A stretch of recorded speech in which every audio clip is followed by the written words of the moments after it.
The Castigator is both shepherd and executioner, ensuring the faithful do not falter in the face of damnation.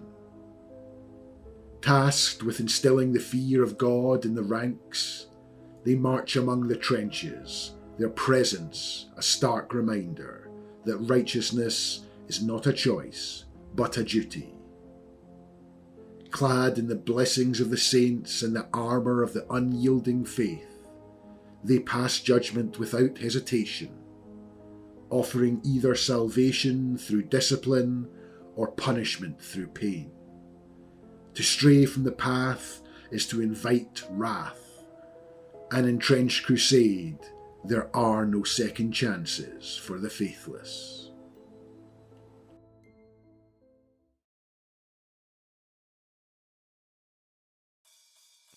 Hey guys, welcome back to the next episode of my Trench Crusade painting series.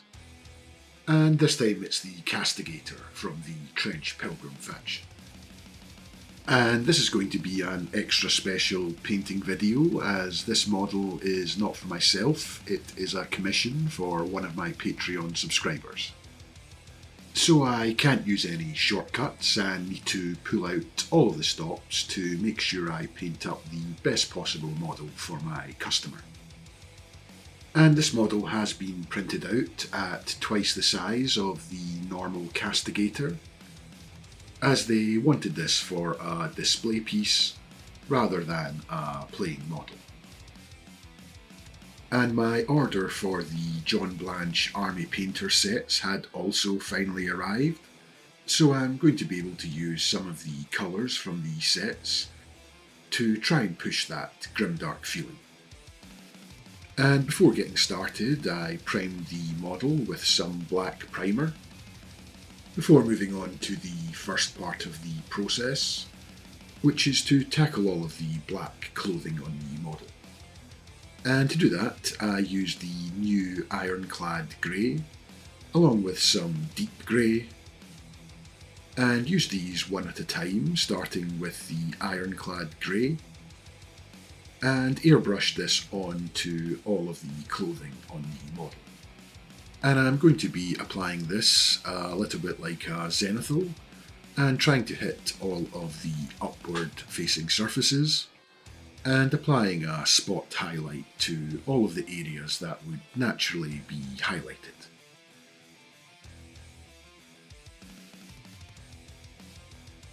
And then I'm just going to come in with the deep grey and apply an even lighter highlight, making sure I keep plenty of the Ironclad Grey still visible.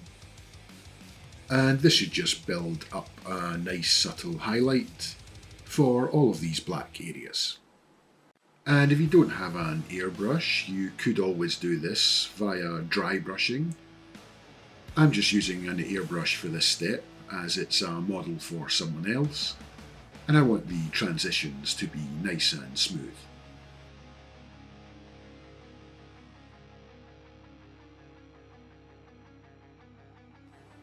And then off camera, I blacked out all of the rest of the parts of the model to tidy up all of the overspray from the previous step, before then going in with some Army Painter heavy metal and gun metal, this time with a dry brush, and using these to highlight up all of the metallic parts. Firstly, with the heavy metal, I'm going to apply a fairly liberal dry brush to all of the armour panels and the weapon and any other parts that I want to be metallic.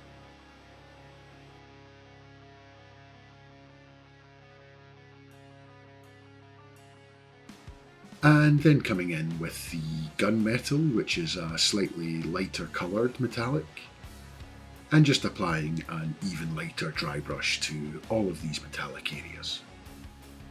And the good thing about using a dry brush for this process is it's going to leave plenty of the previous colour and the black base coat still visible underneath the current coat, which helps to add some contrast and make the metallic areas more realistic.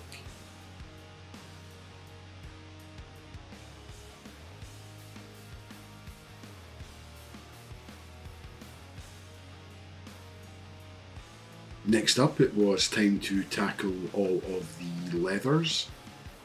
And for this I'm going to be using the Army Painter Ruddy Brown Triad, including the new John Blanche Banshee Brown, and this along with some of the other darker colours which expand some of the Army Painter triads, are definitely my favourite part of the John Blanche set. They add a lot of the darker tones needed for painting in the Grimdark style to a lot of the triad sets, and I'm all for that. And I'm just going to use this new dark Banshee Brown to base coat all of the leather areas, which is going to include the handle of the weapon, all of the straps, and also all of the pouches as well.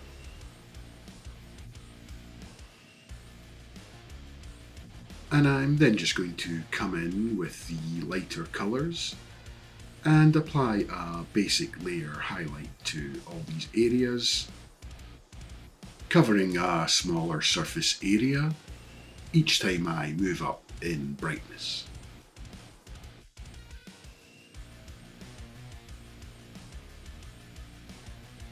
And once I get to the lightest colour, which is the Dryad Brown, I'm just going to be applying an edge highlight of this to all of these brown leather areas.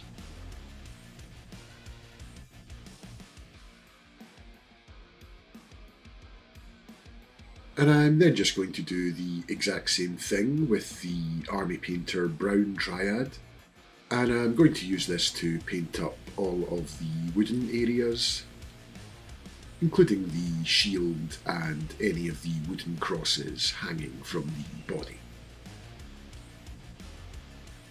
And the only difference here will be that once I've applied the base coat to all of these areas, I'll be using a dry brush to highlight up all of the lighter colours.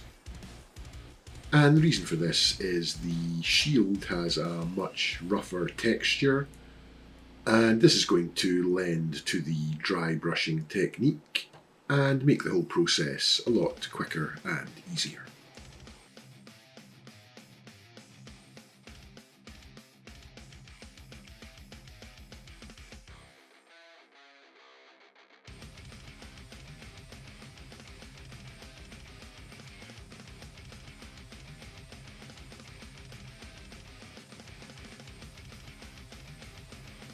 Next up, I use some Citadel Pallid Witch Flesh to paint in all of the severed hands that are on the shield. And I'll just build this up over 2 to 3 thin coats until I've got a nice smooth coverage.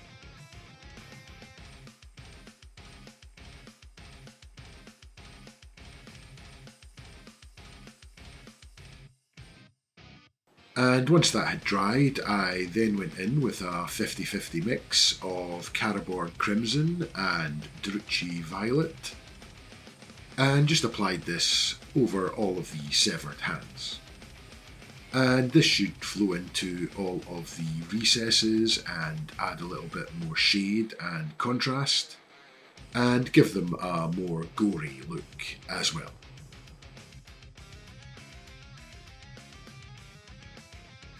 I then used some Army Painter Ivory White, which is another one of the new colours in the range, which was again another much needed addition.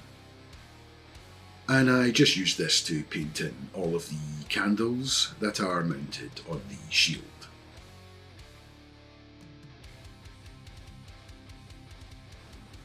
And off camera I base coated all of the pictures that are hanging from the cloak of the model, just using a off-white colour, and in my case that was Army Painter Ancient Stone.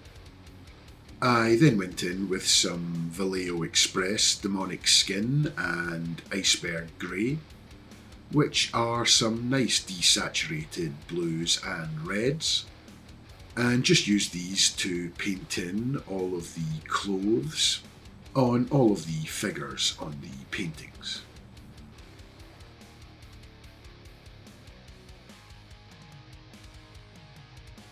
And I then just used a combination of black, white, silver and a little bit of flesh tone to paint in the other very small details on these paintings, like the weapons, the skin and the hair as well. The exact colours used here are not so important, as the area is fairly small. It's more important just to get a base coat down on all of these different various elements on the paintings.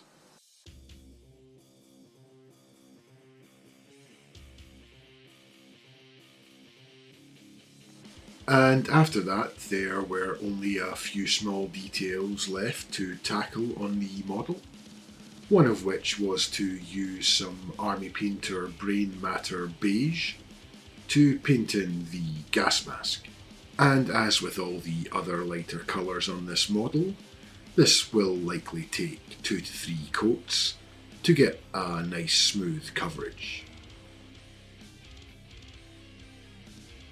Next up, I went in with the new Army Painter Emperor's Gold and just used this to quickly paint in the cross that's on the hat, and also on the cross, which is on one of the pictures on the back of the model.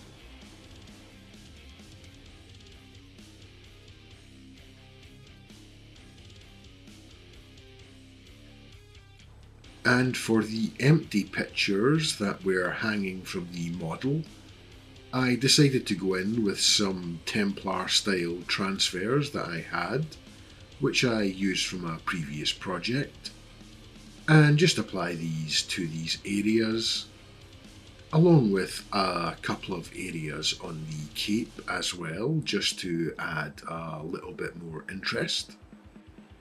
I pre-gloss varnished the areas I was applying the transfers to, and just used some microsol and microset to apply them.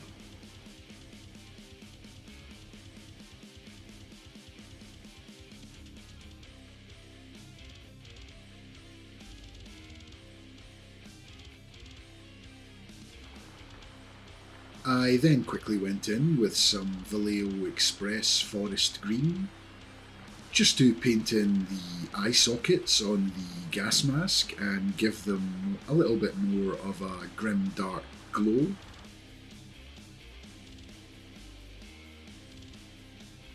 Now that everything had been base coated, it was time to finally go in with the shade. And for that, I'm going to be using Mr. Weathering Multi-Black Pigment, mixed in 50-50 with some white spirits, and applied all over the entire model. And as always, if you can't get hold of the Mr. Weathering Multi-Black, any other oil or enamel wash, or your own mixed black oil wash would also do here. Just make sure your mix is nice and thin, and apply it over the entire model, and allow it to flow into all of the cracks and recesses, which is going to produce some really nice shade and contrast.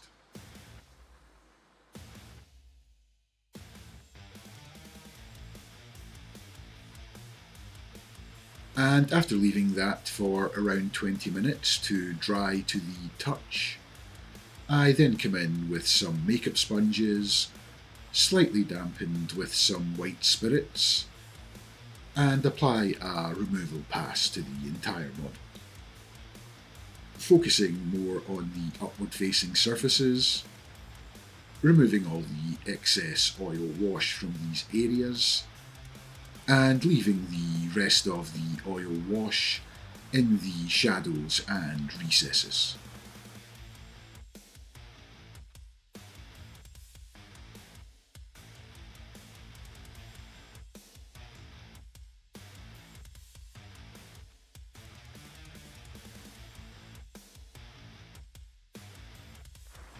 I then go in with some Villainy Inks Goon's Grime, firstly mixed in 50-50 with some white spirits, And just apply this to all of the paintings and trinkets that are dangling from the model. And this should just help push the dirty, gritty feel on these areas. I then went in with the same Goon's Grime, this time undiluted, and with a frayed brush stippled this on to the lower section of the cape and all of the clothing,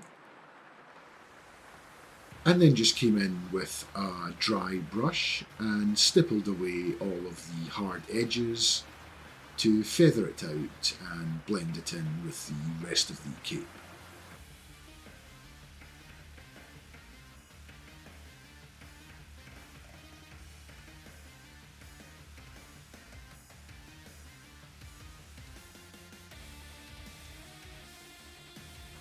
I then go in with some Army Painter True Blood and use this to paint in some gore effects around all of the severed hands that have been nailed to the shield.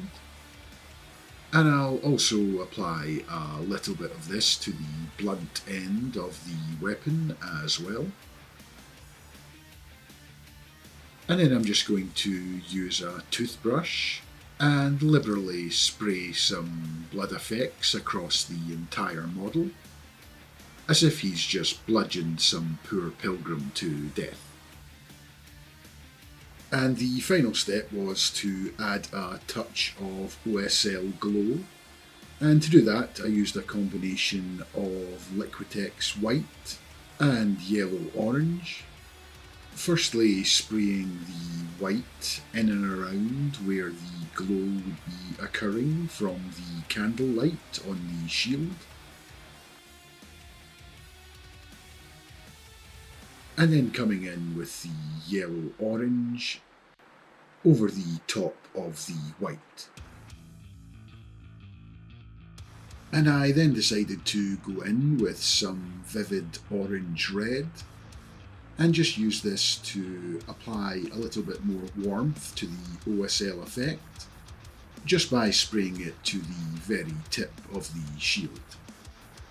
And after that was done, the model is now complete.